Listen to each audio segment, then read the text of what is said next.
Hello my dear students, welcome to the channel. तो आज की वीडियो में हम देखेंगे स्टैंडर्ड्स ऑन ऑडिटिंग के ऐसे 200 सीरीज के स्टैंडर्ड्स के नेम को लर्न करने की ट्रिक। और मैं दावे के साथ कह सकती हूँ कि इस वीडियो के खत्म होने से पहले आपको ऐसे 200 सीरीज के स्टैंडर्ड्स बिल्कुल टिप पे लर्न होंगे, क्योंकि ये ट्रिक है ही इतनी ईजी। तो चलिए शुरू करते हैं। सबसे पहले ऐसे 200, इसका नाम क्या है? Overall objective of an independent auditor. तो आपको कैसे लर्न करना है ऐसे 200? देखिए, ओवरऑल ऑब्जेक्टिव यानी डबल ओ, और 200 में क्या आ रही है? 20। तो इसको लर्न करने की ट्रिक है, double zero is equals to double O, that is SA200 में दो बार ओ ओ आता है। ओ ओ यानी overall objective of an independent auditor. दूसरा SA210, 210, पंजाबी में 10 को कहते हैं 10 यानी बताओ। तो क्या बताएगा ऑडिटर को? कोई ऑडिटर को बताएगा उसकी टर्म्स ऑफ एंगेजमेंट क्या है, यानी 10 टर्म्स ऑफ एंगेजमेंट, 10 यानी बताओ टर्म्स ऑफ एंगेजमेंट।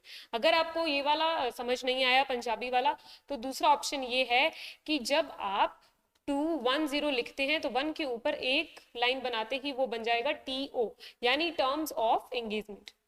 तो 210 का ट्रिक है agreeing on terms of engagement, यानी 10 terms of engagement 10। SA220 standard on auditing 220 is quality control. इसको लर्न करने की ट्रिक है 20 क्वालिटी, दोनों आपस में राइमिंग वर्ड्स है। 20 इज इक्वल्स टू क्वालिटी, तो ऐसे 220 is equals to quality control. देखो, अब ये तो आपके ध्यान में रहेगा कि क्वालिटी कंट्रोल वाला ऐसे 200 सीरीज का है, लेकिन उसके अंदर ये पता लगाना होता है कि 20 है या 30 है।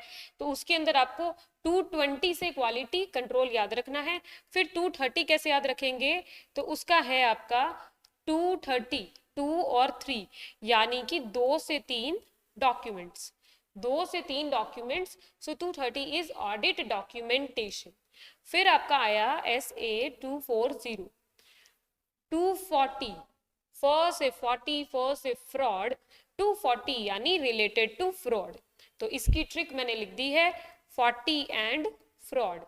अब जहां भी फ्रॉड होगा उसके बाद में इंडियन लॉ एक्टिव हो जाएगा या कानून के दायरे में चीजें आ जाएंगी।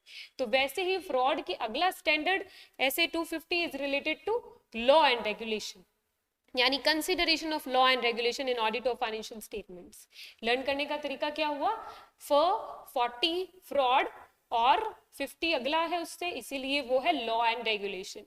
फिर आया SA260। So SA260 communication with TCWG, यानी दोस्त चार्ज विद गवर्नेंस। अब जिन्हें आपने मैनेजमेंट की टॉप पोजीशन पे बिठा कर रखा है, यानी दोस्त चार्ज विद गवर्नेंस, वो एक्सपीरियंस लोग होंगे, कम से कम 60 साल के तो होंगे। ठीक है, तो 60 साल के लोगों से जब आप बात करेंगे तो वो किस स्टैंडर्ड के अकॉर्डिंग करेंगे? SA260, यानी कम्युनिकेशन विद TCWG। फिर है SA265। तो देखो, सभी जो स्टैंडर्ड्स हैं वो आपके चल रहे थे 10, 20, 30 यानी 10 के मल्टीपल्स में। तो ये 265 में कुछ थोड़ी सी कमी रह गई, 5 नंबर की कमी रह गई, यानी डेफिशिएंसी हो गई। सो 265 में डेफिशिएंसी है, इसीलिए इसका नाम है communication of deficiencies in internal control to TCWG and management. क्योंकि ये डेफिशिएंट नंबर है, इसीलिए आपको याद रखना है डेफिशिएंसीज। नेक्स्ट इज SA299, 9 और 9 का जोड़ा, यानी responsibility of joint auditors. 2 bar 9 jointly आया, तो रिस्पॉन्सिबिलिटी ऑफ जॉइंट ऑडिटर का स्टैंडर्ड कौन सा? SA299। तो देखो कैसे लर्न किया हमने। SA200 double O, overall objective of an independent auditor. SA210 10, क्या दसेगा? Terms of engagements. SA220 20 quality, quality control. SA220, SA230 2, 2 से 3 डॉक्यूमेंट्स, तो डॉक्यूमेंटेशन। SA240 240, 4 से 40, 4 से फ्रॉड, तो SA240 is related to fraud. SA250 fraud के जस्ट बाद आया, इसीलिए फ्रॉड के बाद आता है हमारा law and regulation, so that is related to consideration of law and regulation. Then SA260 60 साल के लोगों से बातचीत, कम्युनिकेशन विद TCWG।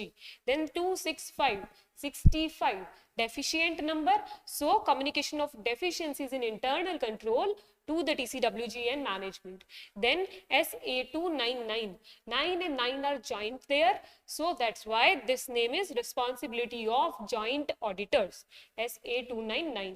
होपफुली आपको स्टैंडर्ड 200 सीरीज की जो एसेज है उनके नेम लर्न हो गए होंगे, और इसी तरह छोटी छोटी वीडियोस में हम सारे स्टैंडर्ड्स को कवर करेंगे। और एक वीडियो में सभी स्टैंडर्ड को कवर न करने का कारण यही था कि मैं चाहूंगी आप अपने दिमाग में इंडिविजुअली बॉक्सेस बनाकर रख लें और उसके आप कंफ्यूजन ना हो। जैसे आज आपने 200 सीरीज लर्न की, कल जब हम 300 करेंगे वो नए सिरे से करेंगे, नई ट्रिक के साथ करेंगे। तो जैसे ही एग्जाम में जब आपको दिखेगा ना तो याद आएगा कि मैम ने एक वीडियो में 200 सीरीज के ऐसे करवाए थे और उनको किस ट्रिक से करवाया था। तो जब हम चीजों को डिवाइड करके पढ़ते हैं हमारे लिए रिटेन कर पाना और भी ईजी हो जाता है। इसीलिए मैं ये छोटी छोटी वीडियोज के थ्रू आपको सारे स्टैंडर्ड्स या ऑडिट में और भी जो भी पॉइंट्स है जिनको आपको लर्न करने की जरूरत है वो ट्रिक्स के साथ लर्न करवाती रहूंगी। तो मिलते हैं अगली वीडियो में, तब तक के लिए गुड बाय।